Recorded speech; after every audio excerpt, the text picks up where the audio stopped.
ملګرو راځئ قامي جرګې ته مو بوزم، ما سره اوسئ.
لاره چې کومه مین لاره ده انتهایی بلاک ده، نه پکې ګاډی ځي نه پکې موټر سایکل ځي او پیدل ملګري پکې نشو تللی. اوس چې دی د کوڅو په دې منځ کې چې دی یوه لاره م را پیدا کړه د کورونو په منځ کې، نو ګورو چې څه کېږي.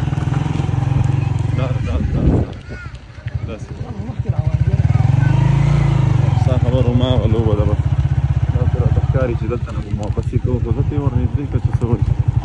ملګرو ډېر د لارو ترتیب یې ګډوډ دی، دنیا راغله، دنیا ځکه نن اوله ورځ ده او د لارو د بندیز د وجې نه او د لارو د خرابتیا د وجې نه ټوله دنیا دا دی واپس روانه ده.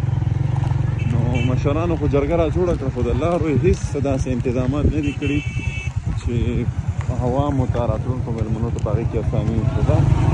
الله دې خیر وکړي. اوس بیا یوه لاره م را خپله ملګرو دا وخت په جرګه کې د هغې په پنډال سره نږدې موجود یو دا د پښتنو هغه د خیبر د خلکو مېلمستیا ته او سخا یو دا جي صاحب دی دا راوله پکې او دا ورسره د ده واړه واړه نوسي دی دې په راوله.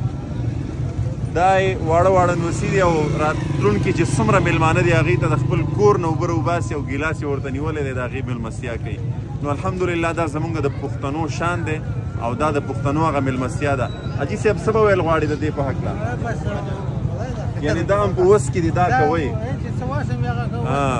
د حاجي صاحب په وس کې دغه یو ګیلاس اوبه دي او د راتلونکي ټولو مېلمنو دپاره دی دغه اوبه یې نیولي دي په خپلو وړو لمسیانو باندې او دی پرې تقسیموي. حاجي صاحب الله دې اجرونه درکړي د دې او الله دې پښتانه همیشه دغسې د یو بل سره په اتحاد اتفاق او په مینه محبت کې ولري.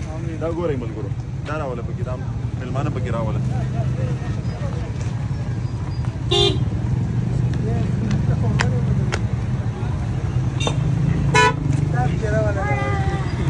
دا راوله پکې دا ملګرو د چا به څه وس کېږي او د چا به څه وس کېږي، په هر قسم سره د یو بل سره تعاون کوئ. د حاجي صاحب دغه کولر دغه اوبه او دغه لمسیان یې وقف کړي دي خدمت دپاره، دا یې وس کېږي. ستاسو هم چې څه وس کېږي راشئ د دې پښتنو خدمت وکړئ. د خیبر خلکو په تاسو باندې نن د یو امتحان د ازمایش ګړۍ ده، راوځئ د دې خپلو مېلمنو خدمت وکړئ او د دې خیال وساتئ.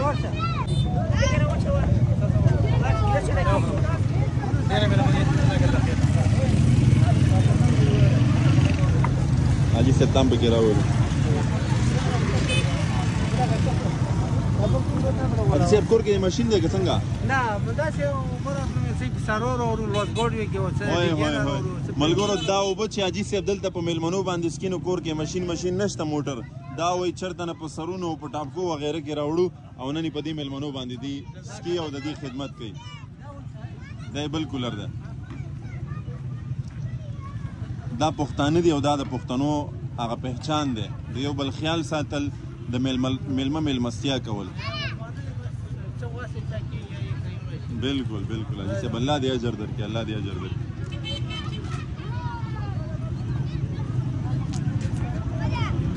راورسېدو د یو ډېر لوی جدوجهد نه پس، ځکه چې لارې انتهایي کمزورې خرابې او ورسره دومره تنګې چې نه په پیدل سړی تلی شي او نه په ګاډي باندې تلی شي، خو بیا هم عدلې بدلې لارې او د کورونو کوڅو په منځ کې راووتلو الحمدلله راورسېدلو.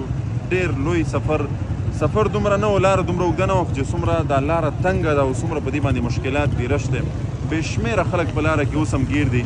که چېرته زما دغه ویډیو ستاسو په وساطت سره مشرانو ته ورسېده نو هغوی ته زه وایم چې 2 ورځې جرګه لا نور هم پاتې ده او شاید چې دې نه نور هم اوږده شي، نو لحاظه تاسو براه کرم په دې لارو باندې نظرثاني وکړئ، د دې لارو څه حل راوباسئ. لارې بندې دي، خلک راځي تنګ شي ودرېږي بېرته لاړ شي.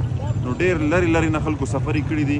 په دې کې تاسو لږ نظر په دې باندې مشوره وکړئ چې د دې لارو څه ترتیب برابر شي. نو اوس ځو پنډال طرف ته، پنډال ته تاسو به زه موږ سره اوسئ.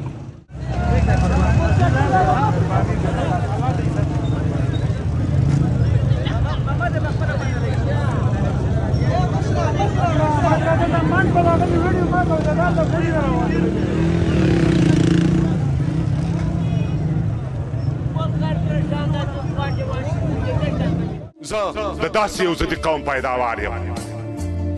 زه د داسې یو ضدي قوم پیداوار یم. زه د داسې یوې ژبې څوکیدار یم چې وګړي یې په زشتۍ سره ګډېږي، یو د بل پر غیبتونو نه مړېږي. لا په دې باندې پوه نه شم چې دا ولې مرګ زغمي خو تربور نه زغمي بلکلې. یو پښتون او بل پښتون غوښه چاړه دي، تر غړۍ پورې د یو بل له ماړه دي. بعضې اورم د پیړیو بدیدار دي، کاروانده لاس ته راوړنې بنګ کوکنار دي. د ګوهر شاخه شولانګه به زیاتېږي، دا حالت به ورځ تر بل ترینګلی کېږي. ګیډې ورک شلو، بس خپل له کلي ورک شو، یو په مرګ او بل په ژوند له کلي ورک شو. تربګنۍ دي، بدنیتۍ دي، بدامنۍ دي، پر اوږو باندې ټوپکې او ګردنۍ دي. وا زما نیمه ارمان ارمانجنه له خطره خالي نه ده سرخندنه، خو ته ډېر ښه یې چې په کور کښېنې دننه.